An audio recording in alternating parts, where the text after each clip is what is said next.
Fala, meus amigos do Greg, sejam muito bem-vindas, sejam muito bem-vindos todos vocês. E hoje, excepcionalmente, eu estou fazendo esse vídeo aqui gravado, devido ao fato de eu estar viajando e talvez não conseguir chegar a tempo para o estudo hoje do nosso capítulo, do nosso livro Rumo Certo, que é um livro, como eu já falei, de Chico Xavier, né, um livro de Emmanuel, psicografado por Chico. E hoje o capítulo que a gente vai estar falando aqui é um capítulo bastante interessante, que é o capítulo 47, os nossos entes queridos, né? E a gente percebe como às vezes é difícil a gente lidar com aquelas pessoas que estão ao nosso redor, né? Seja nossos filhos, seja os nossos parentes, seja os nossos pais, seja até os nossos amigos, né? Seja aquelas pessoas que cruzam o nosso caminho por simples acaso, né? E a gente sabe que o simples acaso não existe, né? Tudo nessa vida tem um propósito e a gente só precisa estar presente para os sinais que a vida está querendo nos mostrar. Porque são esses sinais, são essas situações, são esses fatos que acontecem ao nosso redor que fazem com que o nosso dia a dia seja mais leve, dependendo da forma como nós vamos conduzir aquilo, que faz com que nós cresçamos nesse plano material e, por consequência, no plano espiritual, que é o fundamento de tudo, né? O propósito de tudo. Ou seja, nós estamos aqui nesse plano justamente para entender quais são os aprendizados que nós precisamos ter, né? Que nós precisamos crescer, que nós precisamos evoluir para que a gente consiga caminhar aí na nossa lei do progresso, né? Então nada é por acaso. E todas as pessoas que estão ao nosso redor também não estão por acaso. Sejam essas pessoas boas ou sejam essas pessoas ruins, partindo do nosso ponto de vista, claro, sempre, né? Porque a gente sempre, aquela pessoa ou aquela situação é boa ou ruim, dependendo da forma como nós julgamos, né? E eu já falei aqui em outros momentos que o julgamento, ele se opõe completamente ao amor, né? Então, se você quer ter uma vida mais leve, mais próspera, mais abundante, mais feliz, a única coisa que você precisa exercer no seu dia a dia é amar a Deus acima de todas as coisas e ao próximo como a si mesmo. E toda vez que a gente julga alguém pelos seus atos, pelos seus feitos, pelas situações que acontecem no nosso dia a dia, a gente está pura e simplesmente julgando aquele fato. E esse julgamento faz com que a nossa vida se torne um pouquinho mais pesada. E a gente vai estar falando um pouquinho mais porque esse capítulo 47 ele traz justamente sobre isso, ele fala justamente sobre isso. Tá? E eu vou começar aqui a nossa leitura e a gente vai ao longo aqui do nosso episódio falando sobre, tá bom? Então olha só, capítulo 47 é o capítulo Nossos Entes Queridos. E ele fala assim, ó: um ponto importante nas relações afetivas. A nossa atitude para com os entes amados, habitualmente em nossa dedicação, somos tentados a escolher caminhos que supostamente eles deveriam trilhar. Inclinação essa mais do que justa. Portanto, muito instintivamente desejamos para os outros alegrias semelhantes a nossas. Urge considerar, entretanto, que Deus não dá cópias. Dos pés à cabeça e de braço a braço, cada criatura é um mundo por si, tá?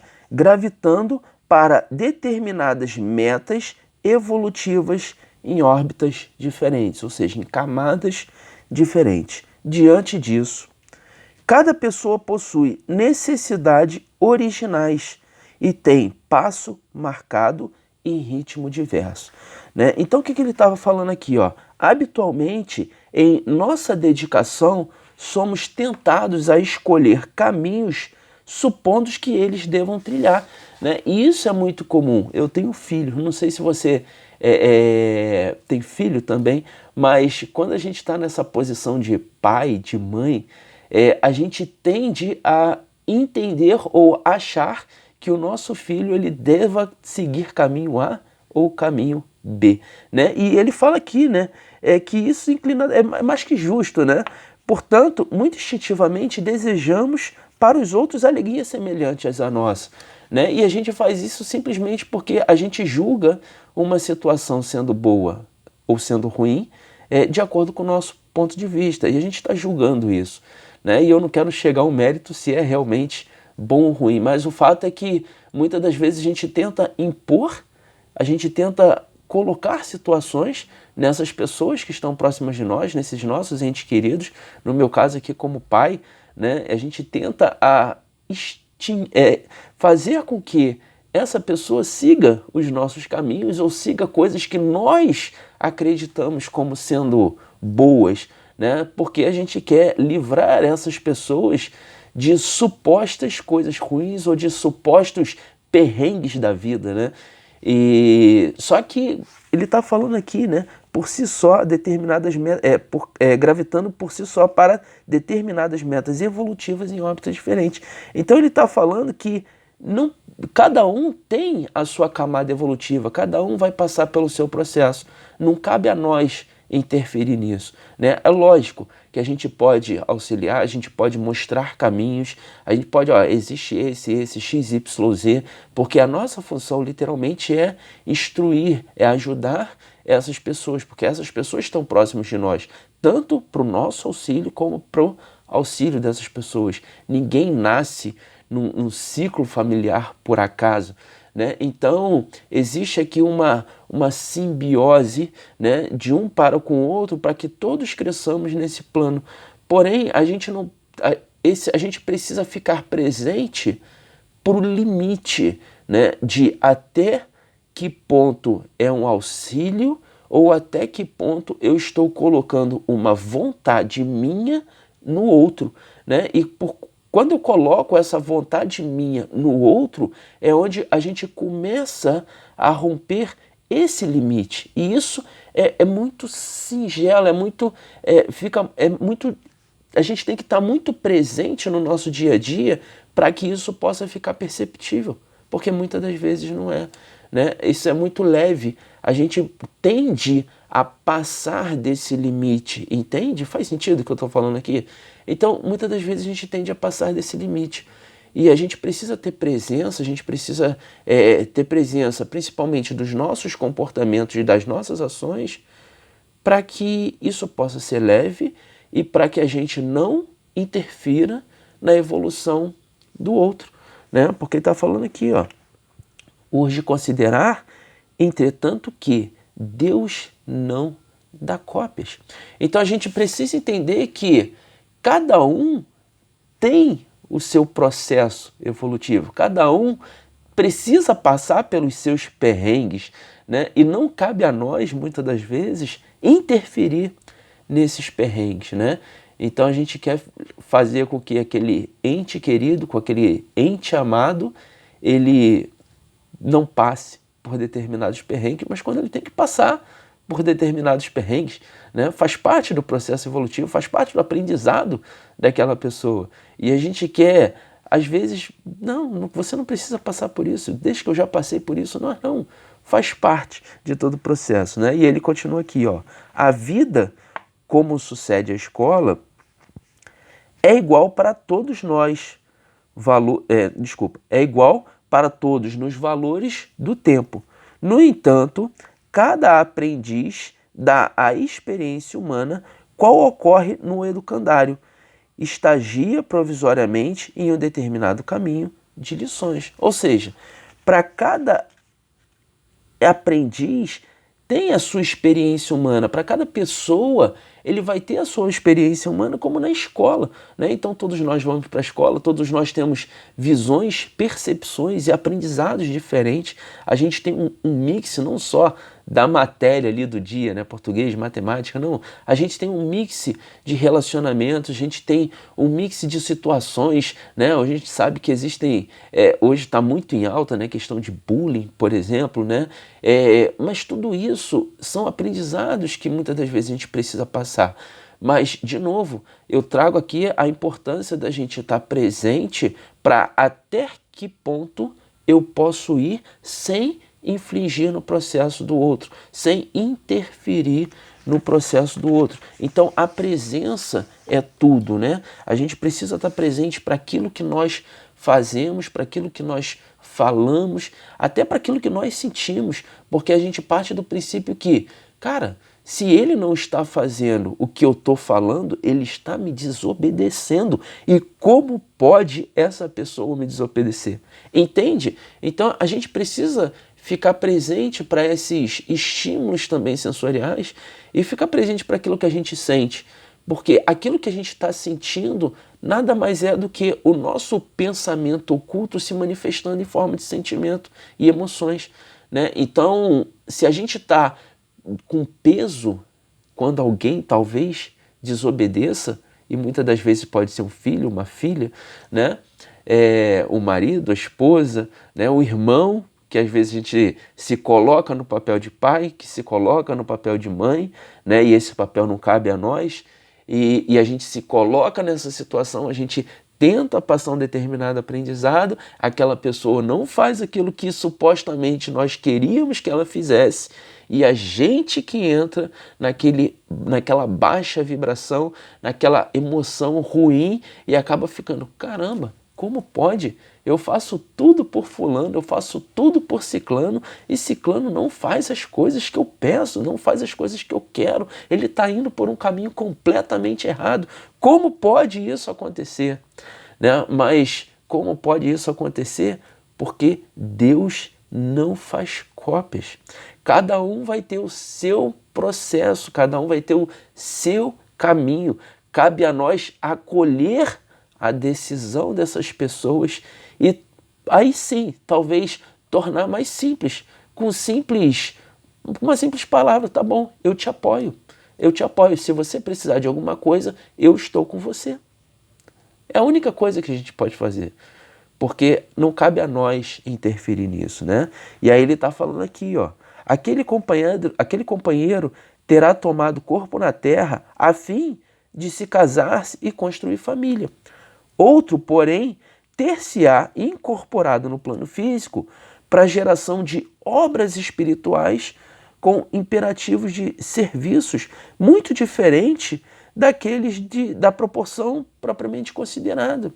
Né? Então, eu já me peguei às vezes nesse pensamento, né? A gente olha para aquelas pessoas até que, né, por exemplo, tem muitas pessoas que se recolhem à assistência espiritual, vamos colocar dessa forma, né? Como aqueles frades, freis, né? Os próprios monges, e a gente se questiona, né? Caramba, como pode uma pessoa viver dessa forma, né? Sem contato praticamente nenhum com o mundo, né? Mas ele está falando aqui, existem companheiros que vão se casar e construir família, né? Vão se instaurar aqui no molde tradicional da sociedade, mas existem outros que não, que eles precisam ter outros caminhos, precisam ter outros aprendizados, e está tudo bem, está tudo certo, não cabe a nós julgar se isso é certo ou se isso é errado, né? Ele está falando aqui também, ó, esta irmã terá nascido no mundo para a formação de filhos destinados à superação da vida planetária.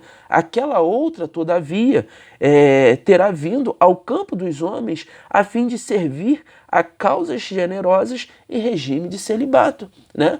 E é muito comum, eu já escutei isso várias vezes, tá?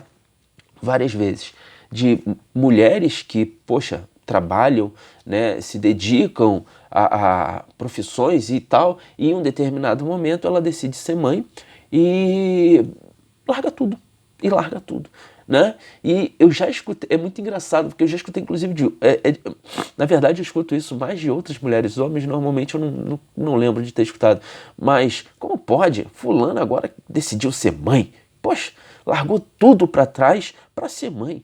Cara, cada um decide a própria vida, né? Não cabe a nós julgar se isso está certo ou errado. Se ela decidiu ser mãe, tá tudo bem, tá tudo certo. Mas é impressionante como as pessoas se assustam com determinados comportamentos. Como pode fulano de tal deixar tudo para trás para decidir seguir um caminho completamente diferente, né? Então, Deus não faz cópias.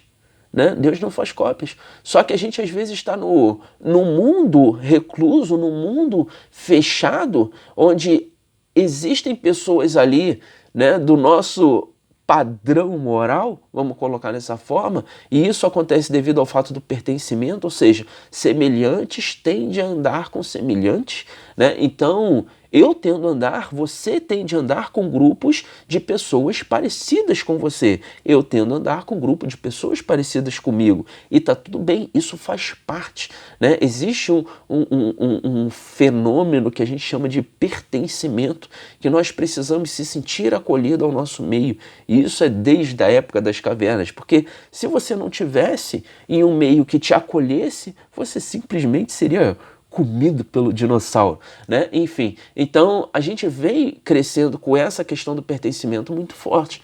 E a partir do momento que alguém daquele ciclo social se desprende daquele meio, o restante do grupo tende a fazer o quê? Julgar aquele fato, julgar aquele ato.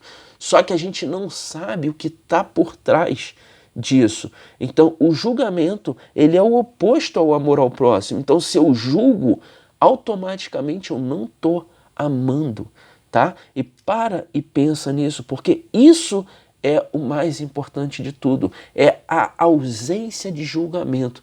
Porque quando eu consigo transcender, eu falar igual meu filho fala assim, caramba, transcendeu, né? Então, quando eu consigo transcender, falando igual a ele, ao julgamento, propriamente disso, e é difícil, tá? Não é fácil a gente não julgar o próximo, não é fácil, é extremamente difícil, tá? Mas a gente precisa estar presente, porque o julgamento, ele não está relacionado ao próximo. Ele não está relacionado a quem faz o fato, ele está relacionado a nós, ele parte do nosso íntimo. Entende? O julgamento parte do nosso íntimo. Então, a partir do momento que eu julgo alguém por algo, eu estou simplesmente falando que aquilo que ele está fazendo está errado. Só que aquilo que ele está fazendo está errado perante o meu ponto de vista e não perante ao dele. Entende?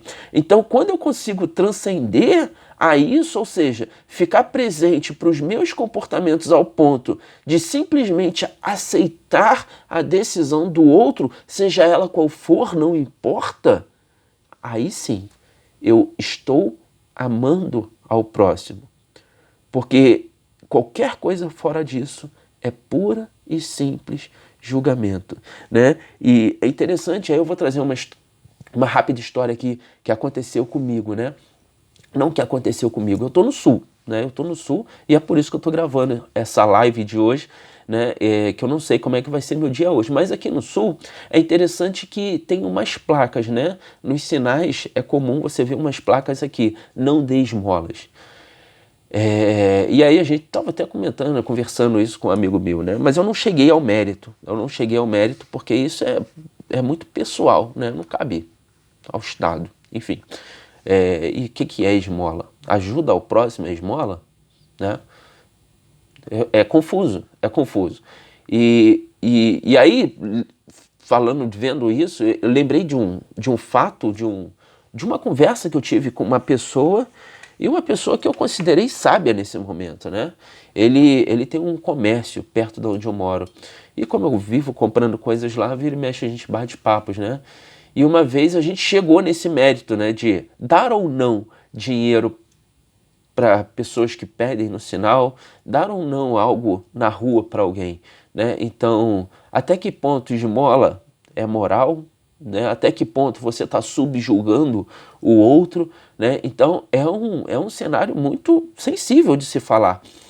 E aí ele estava falando, cara, eu não quero saber de nada. Se eu tiver e tiver como dar, eu vou dar. Se a pessoa for comprar, isso ele falando, tá? Se a pessoa for comprar cachaça, é problema dela, não cabe a mim decidir. O que cabe a mim é, eu posso ou não ajudar aquela pessoa. E aí ele contou de um fato, onde ele foi pro bar beber, né? Ele tinha esse costume, não sei se tem ainda, mas ele foi pro bar beber, tomar cerveja lá, tomar um negócio dele lá, e chegou um coroa. Ele falou que o homem era bem velhinho, mas bem velhinho. E esse senhor, ele pediu, né, para que ele pudesse pagar uma cachaça, pagar uma dose, né, que eles chamam lá uma dose. E aí ele virou pro dono do bar, que eu conhecia também,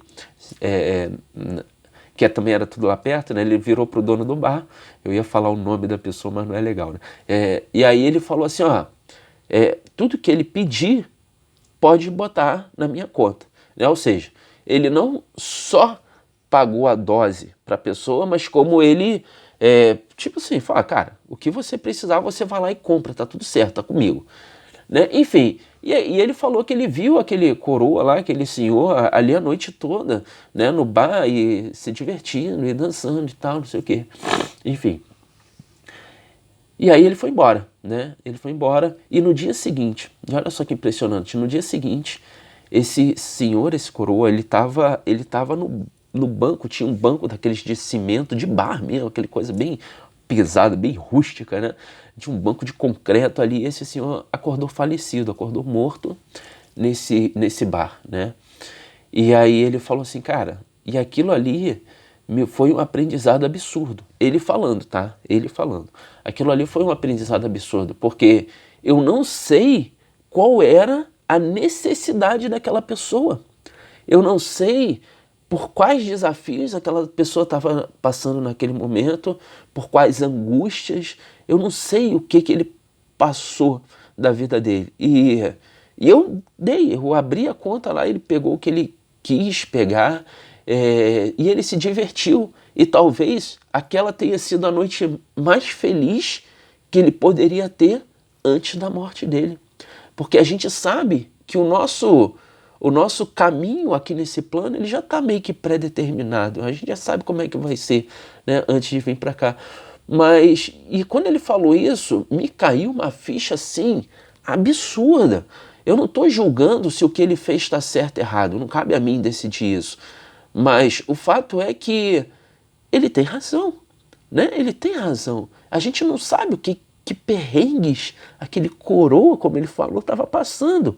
A gente não sabe. E talvez aquela possa ter sido a noite mais feliz do dia dele, né? O fato que ele simplesmente fez o que ele pôde fazer perante o próximo. Ele simplesmente auxiliou naquilo que ele podia, né? E se aquilo que o coroa fez foi certo ou errado, cabe a ele e não cabe a nós decidir, né? Enfim, então a gente vê aqui essas plaquinhas, não dê esmolas, mas não cabe ao Estado definir. Eu posso ajudar da forma que eu quiser, se tiver favorável, se eu tiver como fazer, por que não? Né? Enfim, então percebe como é complexo a gente entender qual é o limite até onde eu posso ou não ir na influência de um próximo? Ou seja, até onde eu posso ir na decisão do que o outro tem que fazer ou não tem que fazer, entende? Enfim, então, para ficar na nossa consciência, na minha, na sua, para a gente ficar presente para as nossas ações e principalmente para aquilo que a gente sente quando supostamente alguém não faz o que a gente quer, tá? Não faz o que a gente quer. Porque quando a gente sente isso, é porque existe um pensamento aí, existe uma intenção por trás, que muitas das vezes a gente não está presente, tá? Mas a gente pode intencionalmente ajudar essa pessoa. E como a gente pode usar? Vamos lá, ele fala aqui, ele dá o caminho, ó. Cada oração pulsa em faixa específica e interesses efetivos, né? Cada oração pulsa em faixas específicas e interesses efetivos. Cada pessoa se ajusta a certa função, compreendendo assim, sempre que a nossa ternura se propõe a traçar caminho para os entes amados, saibamos consagrar-lhes em silêncio. Então, olha só, sempre que a nossa ternura se propõe a traçar caminhos para os entes amados, saibamos consagrar-lhes em silêncio, tá? Respeitoso caminho. E se quisermos auxiliá-los, oremos por eles, rogando a sabedoria divina, os inspire e ilumine, né? Uma vez que só Deus sabe no íntimo de nós tudo aquilo que mais convém ao burilamento e à felicidade de cada um. Então, o que ele está falando aqui? Simplificando. Toda vez que você quiser ajudar alguém, né, que você quiser ajudar aquele ente amado que está seguindo o caminho que ele decidiu seguir, a única coisa que a gente pode fazer é orar a Deus que ilumine o caminho dessa pessoa e que ele pode passar ali a ter o refino, né? Ter a percepção da sua felicidade fazendo aquilo que ele se propõe a fazer.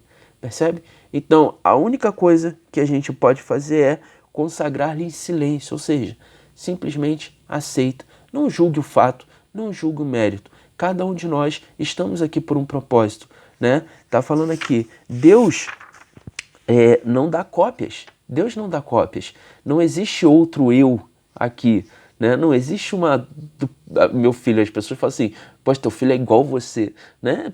Pode ser semelhante aparentemente e tal, mas ele é ele, eu sou eu, né? Deus não dá cópias, né? Seus filhos, seus irmãos, seus pais, aquelas pessoas que estão ao seu redor não são você, e eles não precisam aceitar ou fazer aquilo que você gostaria que eles fizessem. Isso é muito mais ligado a nós do que a eles, tá? Isso está muito mais relacionado ao nosso íntimo do que ao deles, porque nós estamos querendo subjugar essa pessoa a decisões que supostamente nós queríamos. E não cabe a nós, porque Deus não dá cópia. Então a única coisa que a gente pode fazer é consagra-lhes. Consagra essas pessoas em silêncio, né?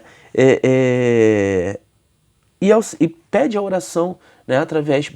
Pede auxílio através de oração a Deus e peça que Deus dê sabedoria divina, né? Dê a sabedoria para essas pessoas e que Ele ilumine o caminho dessas pessoas. Então, esse foi o nosso bate-papo de hoje. Não foi ao vivo, foi gravado, mas é como se fosse aqui. Eu estou batendo um papo com você toda quinta-feira às 7 horas da noite, né? E permanece, com exceção de hoje, mas está aqui o nosso bate-papo ao vivo. Mas a principal mensagem de hoje é cada um tem o seu caminho, né? Amor é o oposto do julgamento. E a partir do momento que a gente entende que aquele nosso ente querido, aquele nosso ente amado, tenha que fazer algo que nós decidimos ou que nós supomos que ele tenha que fazer, é julgamento. É julgamento. E se essa pessoa não faz e você fica com aquele ranço, né? Como as pessoas gostam, não gostam dessa palavra não, mas que fica com aquele pesar espiritual, isso é o julgamento se manifestando em emoções. E é nós que precisamos curar isso, e não eles. Entende? Então a mensagem que fica é: amar ao próximo como a si mesmo. Sempre. Sempre é essa mensagem que vai ficar, porque é essa mensagem que, para mim, é a raiz de tudo, né? Para mim como é que eu vou falar, né? Mas é o que vale, é a regra que rege o todo, tá? Vamos botar assim, é a regra que rege tudo. Amar a Deus acima de tudo e ao próximo como a si mesmo. Julgamento é a ausência de amor. Então, se você realmente quer amar genuinamente alguém, não julgue e deixe que cada um tome a decisão por si. E, se você quiser auxiliar de alguma forma, você simplesmente pode pedir a Deus que ilumine o caminho dessa pessoa e que dê clareza e sabedoria para que ela possa seguir esse caminho da melhor forma possível, tá bom? Te desejo muito sucesso, uma excelente noite para você que está vendo esse vídeo agora e fiquem com Deus. Até mais. Tchau, tchau.